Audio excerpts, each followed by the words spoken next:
Yeah, I hope you had a good time. I hope you had a good break away from these streams. I've heard nothing but bad things about Vegas. That reminds me of the Elvis movie I saw recently. It's a pretty terrible movie. Seen any other movies? Yeah, I saw the Elvis movie. It was terrible. I saw Joe last night, directed by David Gordon Green, who does Eastbound and Down, and he does this other show called The Righteous Gemstones. I think that show's pretty good. That was okay. That was like a solid 8 or 8.5. Yeah, I finally saw it. The Elvis film is awful, says John Schlickgruber. What I thought was, I really tried to like it. I really wanted to like it. I knew it'd be sort of dumb, but it was really inaccurate, and they gloss over a lot of facts that would be really interesting.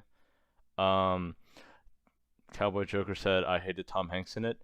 The Colonel Parker character was so misrepresented, and it's so crazy that they needed a bad guy for the movie, and the real bad guy in Elvis's story, the real Elvis Presley, the real bad guy is Elvis himself, but they're not gonna say that, and it's sort of harder to show that in a film. You need just people are stupid, so they need to know like the good guy and the bad guy. Um, but yeah, it was terrible. I really did not like it. There's a lot of reasons why it was so awful. I actually liked the parts where it was all fast and dubstep, and I wish the rest of the movie was like that, just slow mo, just very over the top like that. But yeah, there was a lot of problems with it. It was just very inaccurate. The Tom Parker character really should have been like just a side character to everything. He wasn't really that interesting or relevant. Why was Elvis the bad guy? The reason he fucked up wasn't because of this his manager. His manager's the one that made him successful. It's because of his greed and his his appetite, literally and metaphorically. He was addicted to drugs. He got overweight. He was a sex freak, and he wasn't in those movies, or he didn't play at hotel casinos because he was forced to. He wanted money. He liked fame.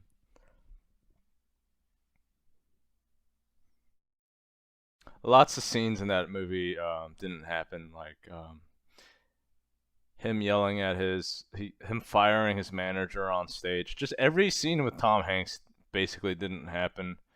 Um,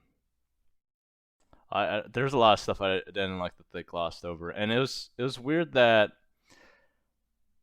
Priscilla Presley said the film was good. Yeah, that's probably because um, the Presley estate, the Graceland estate, they had a big hand in how the film was made and how Elvis was perceived. They're not going to talk about how Priscilla was 14 when they first dated, or how Elvis was a sex freak, or how they barely like talked about his drug addiction. And I was so pissed off. We didn't even get to see him eat a single sandwich. We didn't get to see him eat a single deep fried ice cream sandwich or anything like that. That pissed me off so much out of everything. Like the inaccuracies and stuff is almost fine, but to not see him eat a sandwich made me so mad. He didn't eat a single thing in the movie. The Groyper this thing. I hated the rap bit. I didn't really care about that. Like that's fine. Honestly, I expected that. I was like trying to guess who was gonna be in the soundtrack because I knew the director, Baz Luhrmann. I was trying to guess who was doing the soundtrack or who would be on it. I knew it'd be like modernized. But what bothered me about it was they picked like 5 songs out of Elvis's discography. They kept playing "That's Alright, Mama." They kept playing um just pretty like obvious songs. "Heartbreak Hotel," "Suspicious Minds," um, "Falling in Love," "Can't Stop Falling in Love."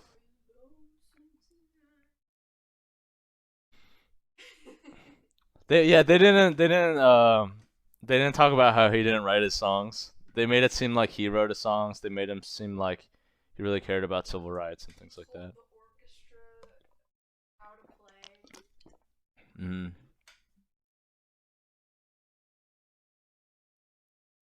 No, I didn't like that movie. They used a lot of clips too from a movie called This Is Elvis, which came out in 1981, I think, and that was produced by one of the producers for that was Tom Parker. And that movie, I think that's the best Elvis movie I've seen so far. Um, it doesn't really talk about his weird sex stuff, but it does talk about how Priscilla was 14. Um, then she moved in with him when she was 16, and how Vernon and man, I forget the I think they both took legal Elvis's parents took legal guardianship of her while they were dating, which is pretty weird. Um, and they talked about the pills and stuff, and they talked about how two of the bodyguards wrote a tell-all book about how Elvis had a lot of problems, and they don't cover that at all in the movie, of course, because um, I'm sure the movie was made in cooperation with the Graceland estate, and they need to make him look good. They the Tom Parker character is just not interesting or as relevant as they made it seem like.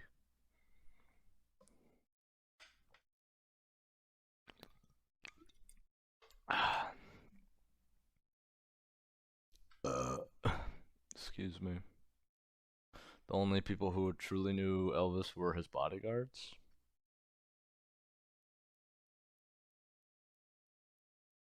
They made the trailer look like the most Chewy thing I've ever seen. The scene where a kid Elvis watches the black man play guitar and go to church was repetitive and stupid. Civil rights, Jew shit made me not want to see it. Elvis hated hippies. Yeah, there was no scene with Nixon. Oh, we didn't get to see him eat a sandwich. That was just that's what made me so mad. Yeah, no peanut butter banana sandwich. I also wish we could have had seen a scene of Elvis eating food. Another thing was the live performances. That was really annoying. They just lip synced actual audio of Elvis, his live performances, and it's just like scene for scene recreation. These are like videos you can watch on YouTube, like the last scene where he plays Unchained Melody, or when he is performing Suspicious Minds.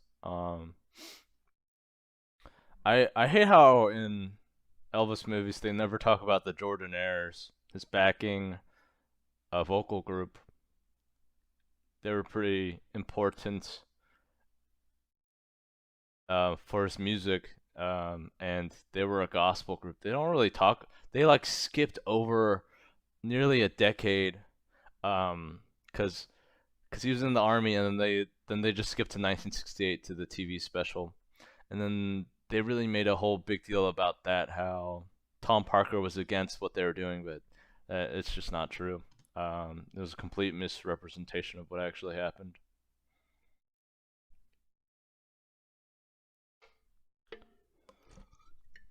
Walk the Line did a better job of portraying Elvis. They Johnny Cash wasn't in the movie, or like I feel like he should have been, and I feel like there probably should have been a scene with the Beatles. There should have been a scene with Nixon. Um, who else? No fried banana and peanut butter sandwiches. 0 out of 10. Okay, well, I just keep. I really didn't like that movie. There's a lot of problems with it, and even if I didn't know about like the historical inaccuracies, I feel like I still would have not liked the movie. It was too long, and it just wasn't very good. Michael Jackson BTFO Elvis any day of the week. Well, I would disagree, but Michael Jackson is very good singer too. It's just different styles. But yeah, they are both deserving of their titles. It's a matter of taste, I guess. But um, yeah, I really like Elvis. I really didn't like how they didn't cover his gospel music. His early years too. That would have been more important to show. Anyway, I just keep talking about the Elvis movie. I'm just gonna play a game. Um, Maybe I'll keep talking about it because it really was pretty bad.